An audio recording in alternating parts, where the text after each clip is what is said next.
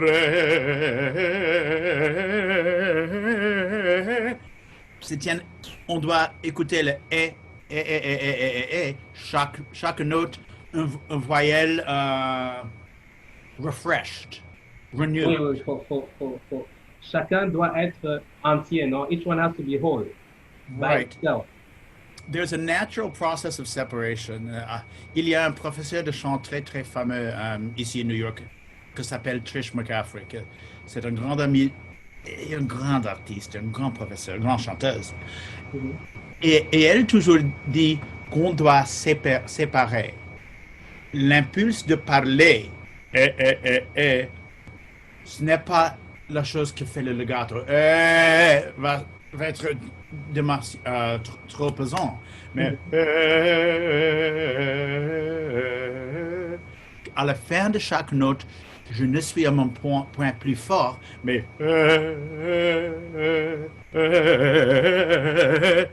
Mhm. on étudie un peu lent pour être sûr qu'on ne porte trop pesant la voix, trop poids à la note prochaine. Et, depuis un peu, plus qu'un peu, the voice eventually learns how to drop that weight at a greater speed.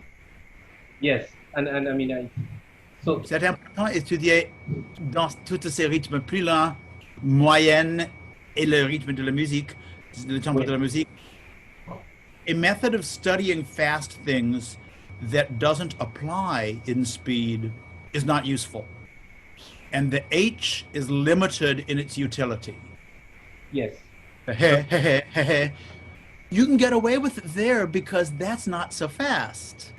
But if you're singing, you know, El bel momento, no. then you cannot. No, and there isn't enough air to allow that much wasted air for every H. You will not finish because in Rossini, the coloratura goes very far. Yeah. So it's one of the best reasons for young singers to study Handel is to develop the vocal help, hygiène vocale. Hygiène vocale, oui. To develop what's going to work for you in the Rossini, Bellini, Donizetti.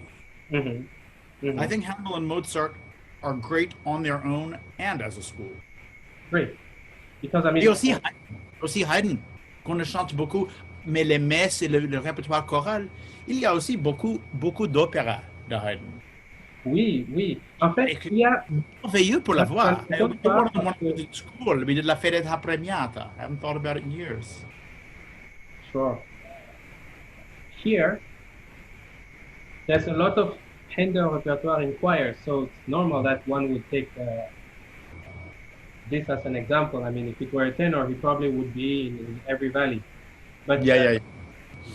The thing is, foreign to us and all, and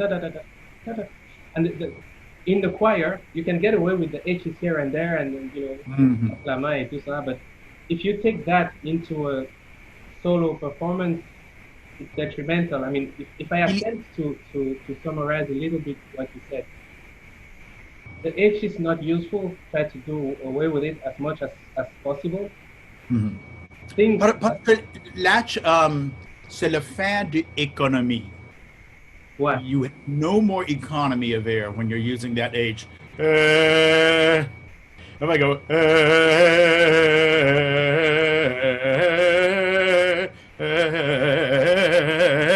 it's the same thing.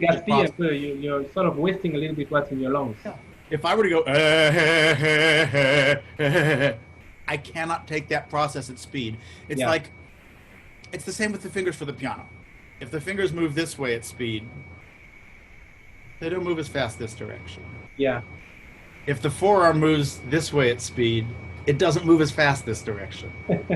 We are always looking to find the lever of greatest efficiency and speed. Efficiency, yes. Yes. And I mean, that's on the part. and the grouping for the mind.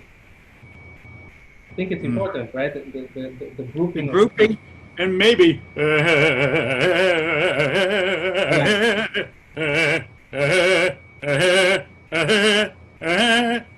I would have someone practice that way. Mi, fa, la, mi, re, sol, mi, la. Because if the big change of range is stable and comfortable, if you train that in first, that's just so much doodling. Yeah, true. The effort to over-articulate it, aside from the H's, the other danger is because that tends to involve changing the shape of your throat on every note. Yes. And there's some great singers and teachers that talk about an open throat. And there's some great singers and teachers that say too much talk about the open throat will make you hoarse, which could also be true. But what every singing teacher has in common is there's stability in the throat. Yeah. And that's what... No stability at all. It's like trying to play a Chopin etude side to side. It's the wrong lever for the wrong task. Yeah, and slow down. So what I tell my students, don't sing anything that you don't control. Slow it down and take the time it will take because you're a different instrument from the next guy. Take the time it will take for your body to get used to whipping these things out and to actually, exactly how you said, to relax the transition, the transition between one and the other. And that's that does require slow singing. And it requires slow singing that's accurate.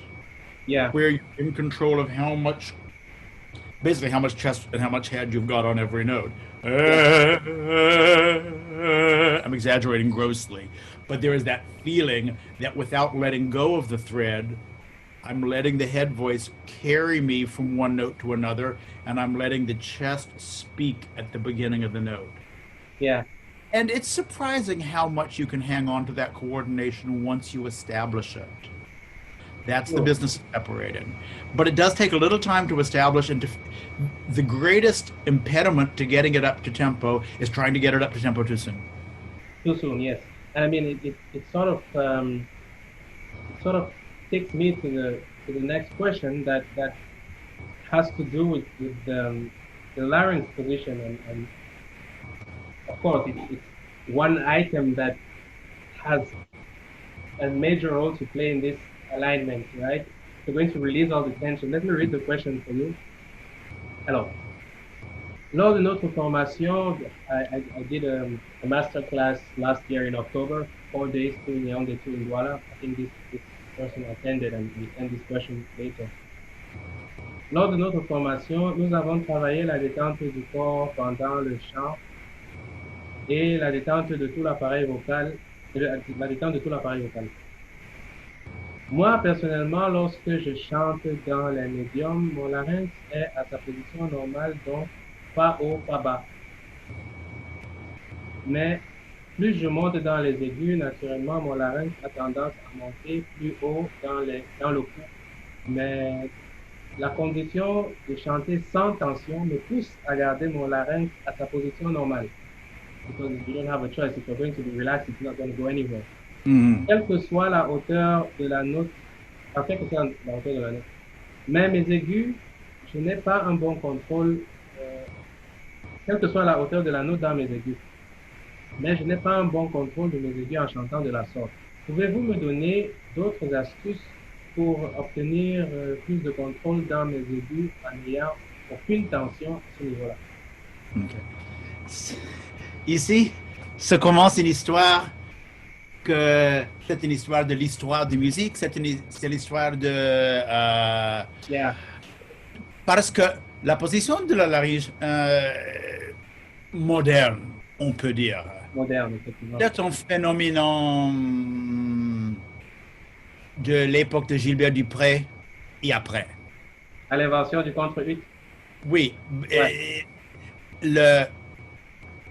Tout jusqu'à Rossini même, de l'époque avant, il n'y a pas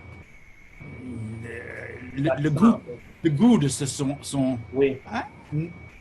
But now this is how we like it. Now Yeah. we like all of that ring. You know, one doesn't know if Rossini had heard Del Monaco what he would have thought. That is true.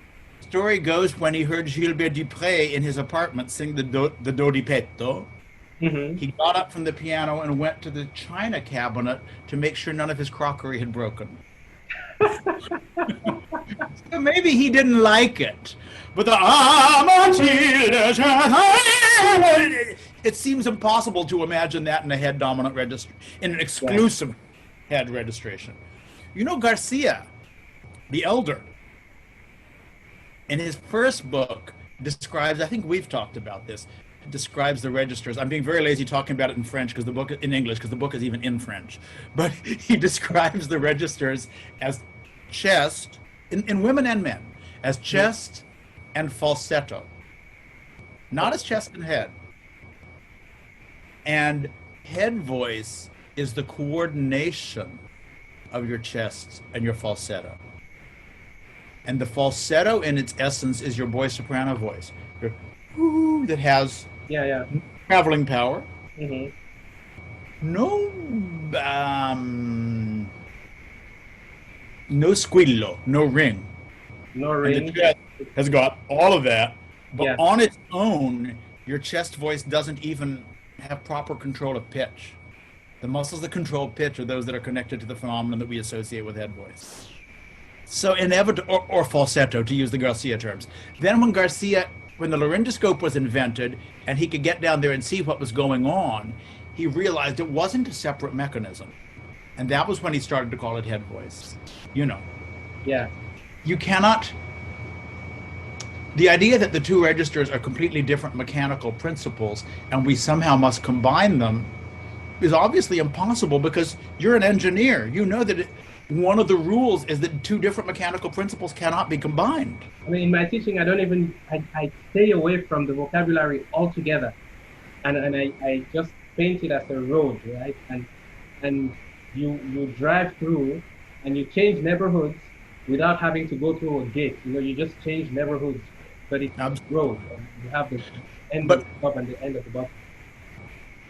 Not until we wanted to hear the color we associate with chest up higher and higher and higher did the position of the larynx become of such importance. Yes. Now, I have another wonderful colleague, the tenor Jacques Livigny, who pointed something out to me that I really thought was interesting. Because a lot of people talk about how to get more space in your voice or how to get the larynx deep, and they talk about yawning. Yeah. Now, the yawn has a couple things going for it. It's natural, so everyone has done it. Yeah. There's very little resistance when someone says, "Mais je ne comprends pas." No, everybody knows what it is when you talk to them about doing it. And it unquestionably lowers the larynx. Yeah. The problem is it also loosens your phonation. Yes. And that's deadly for preserving the ring in the top voice. Yeah. It absolutely makes the voice go back, and it's why the loosening of the phonation is why many people shy away from all discussion of the open throat, because they hear that sound and they're like, and they hear the lack of economy that results, how the chords aren't meeting properly, air is coming through, and they say, no, the cure is worse than the disease. And you work too hard, actually. Absolutely. But I mean, sometimes people who teach that can have great success at first, depending upon how someone is coming to them. Yes. If someone is coming incredibly overcompressed, that slight loosening up, especially once it also gives them depth, the yawn technique could really be helpful for someone who comes in with a lot of point, and it's like, wait a minute, and for a while they'll have something very beautiful. And if the teacher knows how to maintain their balance, instead of trying to teach the first lesson, every lesson they have for the next 10 years, if someone knows how to maintain balance, those devices can be hugely helpful. There really are no bad concepts as long as the ear of the person giving them is highly attuned. Yeah. So because of the defects with the yawn, sometimes I talk more about snoring. Snoring? You really snore.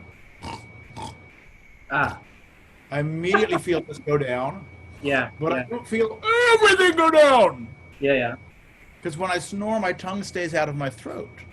Yeah. You know, people talk a lot about how bad the tongue is for singing and how dangerous the tongue is. And I say, no, the tongue is wonderful. The tongue is what prevents the coffee from going into my lungs. The tongue does many wonderful things that it must be allowed to do. Yeah. And one of those is vacating the throat. So for your friend to ask this question, the first thing that's of great importance is to separate the larynx and the tongue. Yeah. So the other thing, the that other can also, is sometimes gargle. to pretend to gargle or to pronounce a uvular R, all of that can be helpful, or it could be death, depending upon the ear of the teacher listening. Exactly. I've seen people get somewhere with it. The other thing I would remind your correspondent of, whoever is, the crucial musculature to help you keep your larynx down is all below the larynx. Yeah. Anything above it you use is gonna unbalance. I mean, more pressure above than below. Then you'll increase the pressure below to try to get an even system, and you just so it's tricky. Natural images. What's the most penetrating human sound there is? The most penetrating human sound. The most just natural, forgetting about opera. I think it's when a baby is crying. And next time you're on a flight, God willing, we get on flights again soon, and that baby back in 55D can keep you awake in 14A. It hits you a note worthy of the myth, and you have Absolutely. to listen. It's perfect economy, because the baby has no choice but to be economical. He needs to be heard, or he will die. Yeah. And to hang on to that level of economy, even to watch the way the little things breathe, hugely helpful. Many, many different teachers have said this along the way. And there's no doubt that a little crying in the singing voice is very helpful. Generations of tenors, you know, it's not just tenors. Rosa Poncel said all great, she was the great soprano who sang with Caruso and Forza del Destino premiere at the Met, and had an illustrious career, Italian-American soprano in the early part of the 20th century. She said, all great singers cry their voices.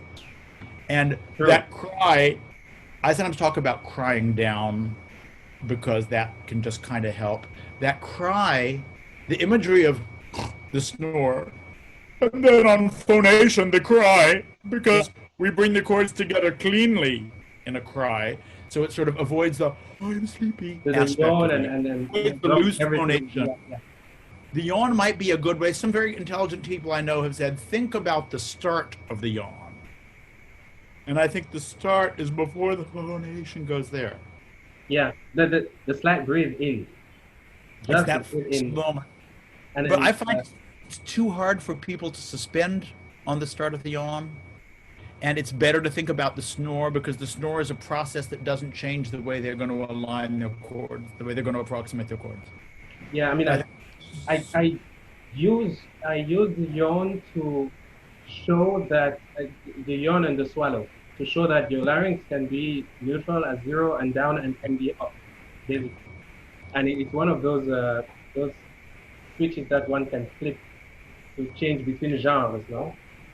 Yeah. And it changes from one genre to another, as you do not need the same depth of larynx. No, not at all. As to sing Mi mancherai se tu ne vai. No, you don't. I mean, it wouldn't necessarily sound terrible. There's another funny thing about the larynx, though. I'm going to give you a mini quiz. Who do you like better, Corelli or Del Monaco? Corelli. Okay.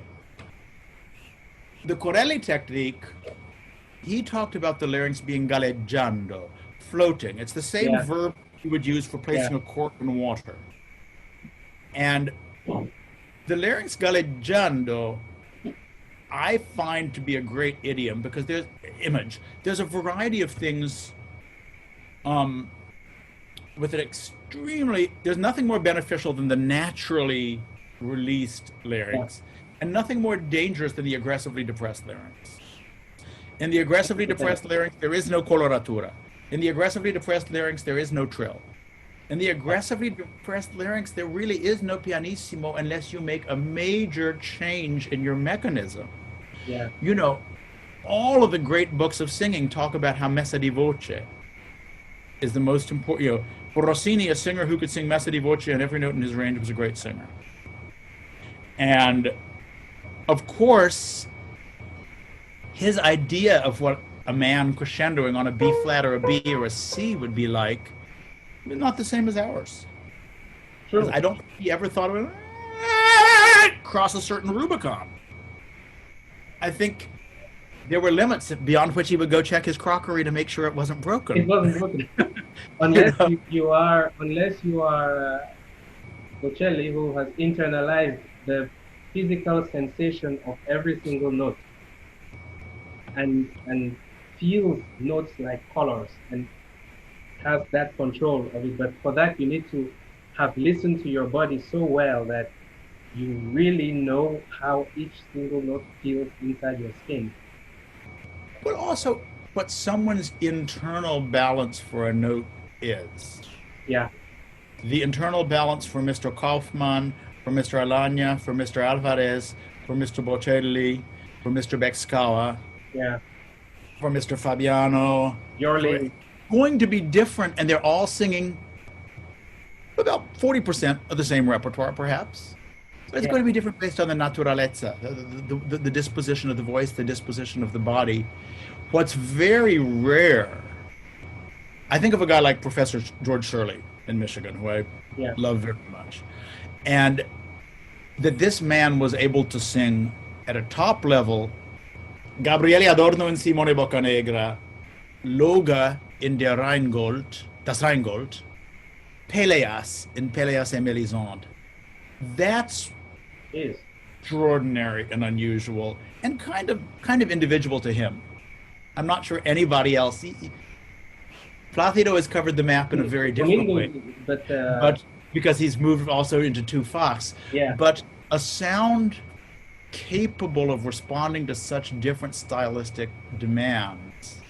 Yeah. And I don't think he changed consciously positions in between. No, I mean, you play the instrument as best as you can play it for the music you're playing it in. And I think that's the part where you're born with the instrument to do that. And there's the part where you know how to use the instrument you're born with. Sorry, go ahead. Go ahead, I'm sorry. That's about it. One of the difficulties is that when you buy a piano, it's already been built. Yeah. And then you start putting your fingers on it. But we are building an instrument while we are learning how to play it at the same time with singers. The earliest stages. Yeah. And it's such an interesting dynamic because we're also often we're teaching people about reading Western music notation at the same time. And we're teaching them about rhythm. You know, if we're teaching someone, why do the people hear me? Yeah. Okay, fine. But then if we're trying to teach them, but we want to be smooth with our air, for a while it seems that we're working cross purposes. Is why do the people hear me? Yeah, sure, but that wasn't how it came out the first time I tried it. Yeah.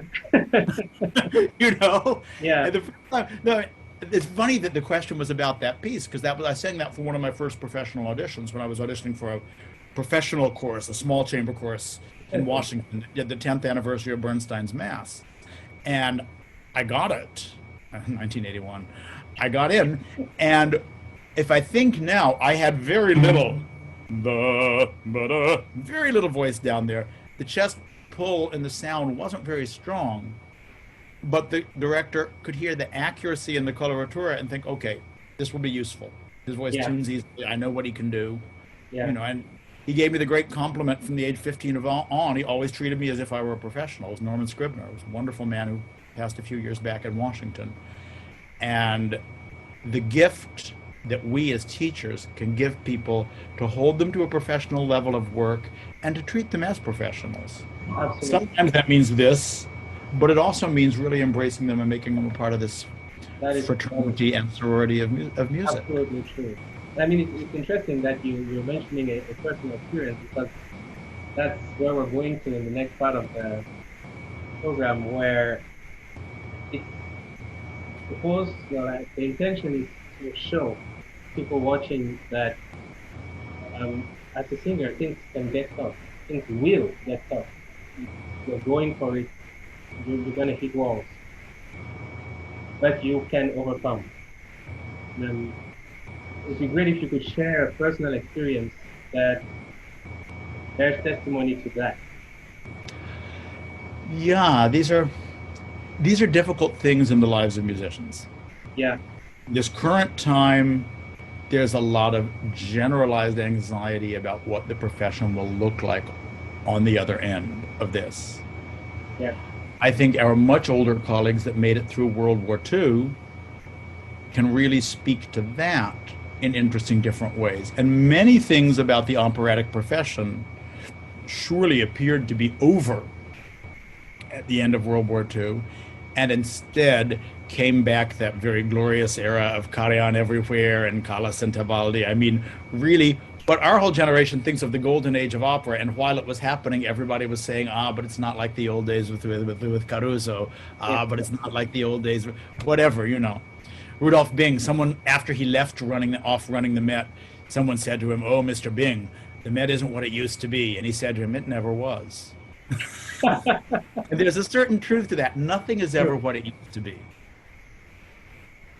If I were to share what, as a conductor, for me was a really difficult moment that way, I'd have to say, first time I conducted in Mexico City, it was a concert with Dmitri Vostovsky.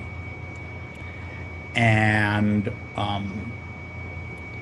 the day, I guess it was a day and a half or so before the concert, my mother passed away in an automobile accident. And my husband came down for the concert, and things weren't right. I could tell he wasn't right. I could tell there was something he wasn't telling me. And eventually he had to tell me just before the dress rehearsal, that my mother was dead. And I think almost every singer and artist I know has been through some moment that crossed what their line would have been. Like, if that happens, I won't be able to go on. If that, something like that could never happen. Yet, we do go on. that was one of those lines for you, where when you thought about it, you were like, if that happens, then I think I'm done. Yeah. Wherever it is you think you've drawn your line, be prepared to go a little further than that line. Sure, I see. The concert was a very beautiful experience for me. And I mean, Dmitri Vostovsky was really taking care of me that night too, which made me feel that I could then take care of him as a conductor needs to take care of their singer. Yeah. And so by forming that kind of a feeling about one's work, that we are there for each other, through each other, I had not yet developed the relationship with South Africa that I am lucky to still have now, and it's always going to be a part of my heart. I didn't know what Ubuntu meant. But Dima was showing me. And he didn't know the word either, I'm sure. True. But I think this is central to why I do collaborative forms of music. I didn't choose to become a solo pianist because I couldn't imagine being alone practicing in a room 6 hours, 8 hours every day. Yeah. The collaborative aspect is very important. And opera is very much like doing chamber music, except it's a whole lot of people. It's not a quartet. And there's a lot going on, and there's noise from the wings. A colleague of mine once said, ask a young singer how many people they are going to have to take orders from in the course of a rehearsal in a big theater. Conductor, assistant conductor, because a lot of conductors don't give the notes themselves. Certain theaters, a prompter, stage director, assistant stage director, stage manager, in many ways the most important, because that's the person who's charged with making sure you get on and off that stage alive and safe. You know, so there's at least 6 people. The costume people are going to tell you something about how you're wearing your costume. Once you get lucky, you start doing HD telecast. The HD people are going to tell you, oh, you can't turn that way, you're off your mark. You know, you get 10 or 12 people that aren't even necessarily your circle. And that one person who will call. Your team. Pardon? And that one person who will call. And have something interesting to say. Yeah. I think also we are collaborating with all of them. Yes. If we really start to think that, oh, it's 10 people coming at me with notes, that's when things get difficult. And the singers that feel that way are the ones that are unhappy in rehearsals and that sometimes spread it around. If you think these 10 people are all there to make us do our best, then we get somewhere. Yeah. I mean, it's a beautiful experience because, I mean, how deep does it get, you know, that on your way you get this kind of an event and you need to deliver, you know, you still need to. There's a part where there's you in your journey, and there's a part where there's everyone else who's relying on you. And there's always 2 stories. Yeah. So there's the relationship between you and the art form sort of make it work, you know. And I think that is the beautiful part in it. And I think it's really a great message to share with everyone watching this, that, you know, again, it's one of those things, your surrounding matters. So be nice to people around you, because you never know when you need them, and it could be at a rough time like this one, where had you been alone, maybe you would have given up. But the fact that there were people around does help, you know, and it was that kind of energy. So thanks for sharing. We have a better mutual support network now with the internet. Yes.